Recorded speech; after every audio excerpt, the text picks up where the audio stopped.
जय श्री कृष्ण दोस्तों। स्वागत है आपका हमारे YouTube channel as Hindi notes में। आज हम स्वरों के उच्चारण स्थान एवं स्पर्श व्यंजन जो है उनके उच्चारण स्थान की बात करेंगे, क्योंकि उच्चारण स्थान जो है वो लगभग सभी प्रतियोगी परीक्षाओं में पूछे जाते हैं। और आज हम आपको ऐसी सरल सी विधि बताएंगे जिससे आपका संपूर्ण उच्चारण स्थान का ज्ञान जो है आपके मन में घर कर जाएगा और आजीवन आपके दिमाग में स्थापित रहेगा।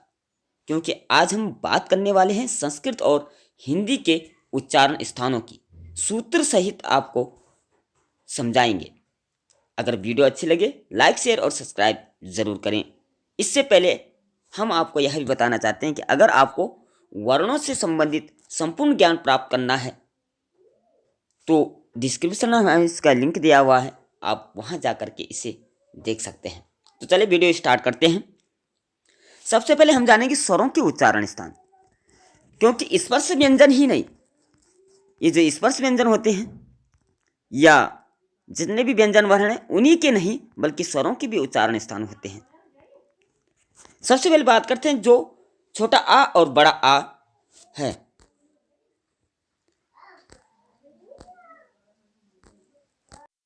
छोटा आ और बड़ा आ जो है उसका उच्चारण स्थान है कंठ है। संस्कृत में हम कंठ लिखेंगे इसको और हिंदी में लिखेंगे कंठ से। अभी सूत्र के माध्यम से हम अभी आपको बताएंगे। ई, दोनों ई, छोटी ए और बड़ी ई का जो उच्चारण स्थान होता है उसका है संस्कृत में हो गया तालव्य और हिंदी में होता है तालु। इसका सूत्र आता है इचुयसानम तालु। जो दूसरा है वर्ण उ वर्ण, दोनों उ वर्ण छोटे और बड़े, इसका ओष्ठ होता है, उच्चारण स्थान ओष्ठ होता है, यानी होंठ, होंठ से इसका उच्चारण स्थान होता है। जब हमारे ओंठ जो है दोनों ऊपर के और नीचे के दोनों आपस में जुड़ जाते हैं उसका उच्चारण स्थान ओष्ठ कहा जाता है। अब बात करेंगे री वर्ण। री स्वर जो है उसका मूर्धन्य होता है। मूर्धन्य का मतलब होता है जब हमारी जीभ जो है वो मुड़ती है, मूर्धा हिंदी में हम इसको कहेंगे, और मूर्धन्य वर्ण जो है स्वर वर्ण वो री होता है। अब बात करेंगे ए और आई। ए और आई जो है ये संयुक्त स्वर भी माने जाते हैं। आ और इस आ और ई को मिलकर के ए बना हुआ है, और आ और ए को मिलकर के ए बना हुआ है। ये जो दोनों संयुक्त स्वर है इनका स्थान होता है कंठ तालु। अब कंठ तालु क्यों है? क्योंकि इसका ये दो स्वरों से मिलकर बना हुआ है, आ और ई। आ का उच्चारण स्थान कंठ हो गया इसलिए इसका नाम कंठ भी है, और ई का उच्चारण स्थान तालु हो गया इसलिए इसका उच्चारण स्थान तालु भी है। इसीलिए ए आई का उच्चारण स्थान होता है कंठ एवं तालु, दोनों वर्ण होते हैं।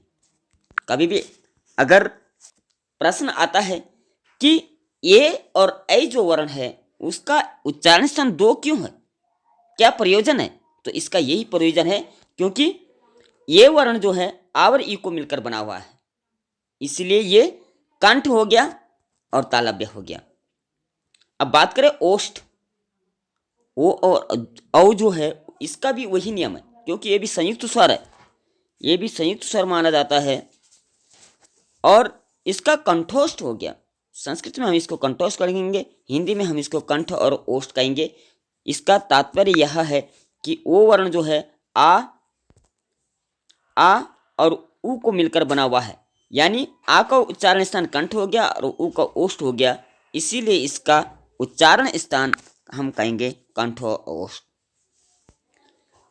तो चलो ये स्वरों से संबंधित थे। अब बात कर रहे हैं हम संपूर्ण उच्चारण स्थान की। उच्चारण स्थान होते हैं कंठ, तालु, मूर्धन्य, दंत, ओष्ठ, नासिका, जिह्वा, मूलम। ये 7 उच्चारण स्थान माने जाते हैं और प्रश्न कहीं से भी बन सकता है। हम संपूर्ण विधि आपको बताएंगे, संपूर्ण नियम आपको बताएंगे कि कौन सा वर्ण का उच्चारण स्थान क्या है। ये उच्चारण सारणी से हम जानेंगे इसको। सबसे पहले बात करते हैं कंठ वर्ण की। तो इसका संस्कृत में सूत्र बनता है। अगर आपको ये सूत्र याद हो गया तो आपको कुछ भी याद करने की जरूरत नहीं है। फिर अकुह विसर्जनीयानाम कंठ, ये संस्कृत का सूत्र हो गया इसका। और इसी सूत्र में इस सारे वर्ण छिपे हुए हैं, ये इसको हमको याद करने की जरूरत नहीं है। फिर अगर ये सूत्र याद हो गया, क्या है? आ का मतलब हो गया आवर्ण, आर स्वर वर्ण, जिसकी बात हमने पहले भी की। कु का मतलब हो गया कवर्ग, हा का मतलब हो गया हा वर्ण, यानी आ कवर्ग का खा गा गा गा और हा वर्ण, ये 7 जो वर्ण होते हैं, एक स्वर और का खा गा गा गा, और ये हा वर्ण जो है इसका उच्चारण स्थान कंठ माना जाता है। यानी संस्कृत में कंठ कहेंगे और हिंदी में हम कंठ कहेंगे। कंठ का मतलब होता है ये जो गले से आवाज आती है, ऐसा प्रतीत होता है इसको बोलते समय कि जैसे माना कंठ से इसकी आवाज निकल रही हो। अब बात करेंगे दूसरे उच्चारण स्थान की। दूसरा उच्चारण स्थान तालु वर्ण, इसका भी सूत्र है इचु यसा नाम तालु, इचु यसा नाम तालु, ये सूत्र है। सूत्र याद करना है आपको, इन वर्णों की याद करने की आवश्यकता नहीं है आपको। स्पर्श व्यंजन जो है इसमें आ गया ई का मतलब वही है, ई आ गया। चू का मतलब चवर्ग हो गया, या वर्ण, और ये सा जो वर्ण है इसका उच्चारण स्थान तालु होता है। हमारी जीभ की अग्रभाग जहां स्पर्श करती है उसको उच्चारण स्थान माना जाता है। इन वर्णों को बोलते समय हमारी जीवा अग्रभाग ऊपर भाग यानी तालु पर स्पर्श करती है। ई, च, छ, ज, झ, य और श, ये 8 वर्ण जो है इनका उच्चारण स्थान तालव्य माना जाता है, यानी तालु माना जाता है। अब बात करें मूर्धन्य वर्ण की। मूर्धन्य वर्ण जो है इसका सूत्र है ऋतु रसाणाम मूर्धा। अब री की हमने बात की थी, स्वर वर्ण में जो की थी उसका उच्चारण स्थान भी मूर्धा बताया था, यानी मूर्धन्य वर्ण बताया था। इसमें भी वही स्वर वर्ण हो गया री, टू का मतलब हो गया टवर्ग, रा और सा वर्ण। ये जो उच्चारण, इनका उच्चारण स्थान हो गया री यानी स्वर वर्ण, टा टवर्ग यानी टाठा डड अण, रा और सा वर्ण जो है इसका उच्चारण स्थान मूर्धन्य होगा। मूर्धन्य से तात्पर्य है कि जब हमारी जीवा मुड़ती है, इनको बोलते समय हमारी जीवा मुड़ेगी। री, ट, ठ, ड, ढ, ण, र, श, इसको बोलते समय अक्सर हम क्या करते हैं कि सा को एक ही तरीके से बोलते हैं, इसलिए उसका शुद्ध उच्चारण नहीं निकल पाता है। इसलिए तीनों सा का अलग अलग उच्चारण, एक का तालव्य है, एक का मूर्धन्य और एक का दंत है। तो टवर का उच्चारण स्थान होगा मूर्धन्य यानी मूर्धा वर्ण। अब बात करें लिर्तु लसानाम दंता, दंत्य वर्ण का। संस्कृत में दंत्य कहेंगे और हिंदी में होगा दंत वर्ण। लिरी वर्ण हमने स्वर में बात की थी। लिरी टू का मतलब हो गया तवर्ग, ला और श, इनका उच्चारण स्थान होगा दंत। कौन कौन से वर्ण है? लिरी आ गया जो स्वर वर्ण है, और तू यानी तवर्ग ता था द ध न, और ला श, ये 8 वर्ण जो है इनका उच्चारण स्थान दंत्य माना जाएगा, यानी दंत इनका उच्चारण स्थान होगा। अब ये तो आगे स्पर्श व्यंजन, इनमें सब पूरे हो गए। इनके अलावा भी अब कुछ ऐसे उच्चारण स्थान होते हैं जिनके 2 उच्चारण स्थान माने जाते हैं। उससे पहले है उपु पद्मानिया नाम ओष्ठो। हमने ऊपर वर्ण की बात की थी, स्वर वर्ण की। उ वर्ण का उच्चारण स्थान ओष्ठ बताया था। ओष्ठ का मतलब हो गया ओष्ठो, यानी संस्कृत में ओष्ठो हो गया और हिंदी में हो गया होंठ, ओष्ठ वर्ण। जिस समय हमारा दोनों जो ओंठ है वो आपस में मिलते हैं, उ स्वर वर्ण को बोलते समय और पा पवर को बोलते समय पा फा ब भ मा और पा फा विशेष, इनको बोलते समय हमारा जो दोनों ओंठ है वो आपस में जुड़ जाते हैं, तो इनका ओष्ठ हो गया और ओंठ वर्ण इनका उच्चारण स्थान हो गया।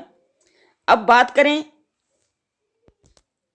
यम गणनानाम नासिकाच, ये सूत्र आपको याद करना है, यम गणनानाम नासिकाच। इसको सरल से सूत्र, ये भी एक गायणा नामा, संस्कृत में कहते हैं गायणा नामा। आखिरी वर्ण, स्वस्थ व्यंजन का जो आखिरी वर्ण होता है वो नासिका उनका उच्चारण स्थान होता है। नासिका से तात्पर्य है जो नाक से बोले जाते हैं।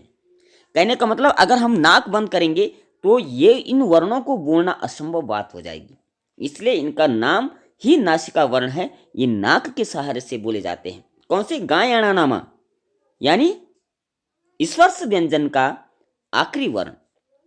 कवर का गा, चवर का चिया, तवर का णा, तवर का ना और पवर का मा, इनका यम गणना नाम नासिकाच इनका सूत्र है।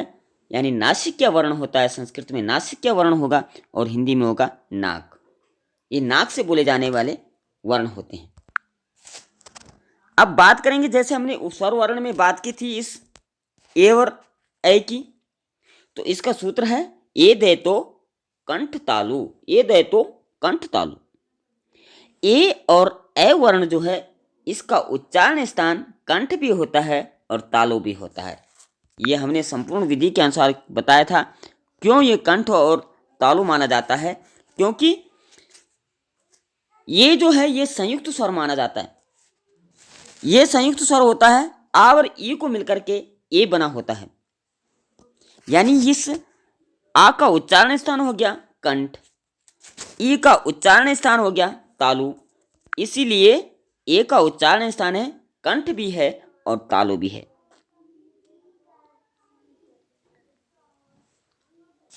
अब बात करें ए दे तो कंठोष्ठम, ओ दो तो कंठोष्ठम, सूत्र है इसका ओ दो तो कंठोष्ठम। ओ वर्ण ये भी हमने उसमें बात की थी। ओ और ओ का उच्चारण स्थान संयुक्त स्वर माने जाते हैं और संयुक्त स्वर का मतलब है दो वर्णों से बने रहते हैं।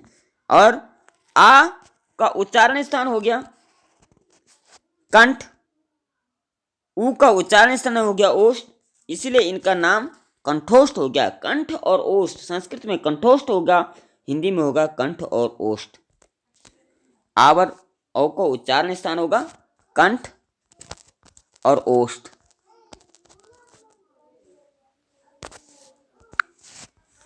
अब बात करें एक वर्ण आता है अंतस्थ व्यंजन में आता है, यार अलावा उसमें वा एक वर्ण आता है, उसकी जिक्र नहीं हुआ कहीं, इनमें कहीं भी उसका जिक्र नहीं आया।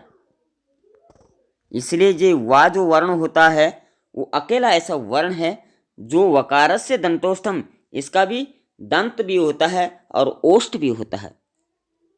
वा वर्ण का उच्चारण जो अंतस्थ व्यंजन में आता है उसका सूत्र है वकारस्य दंतोष्ठम।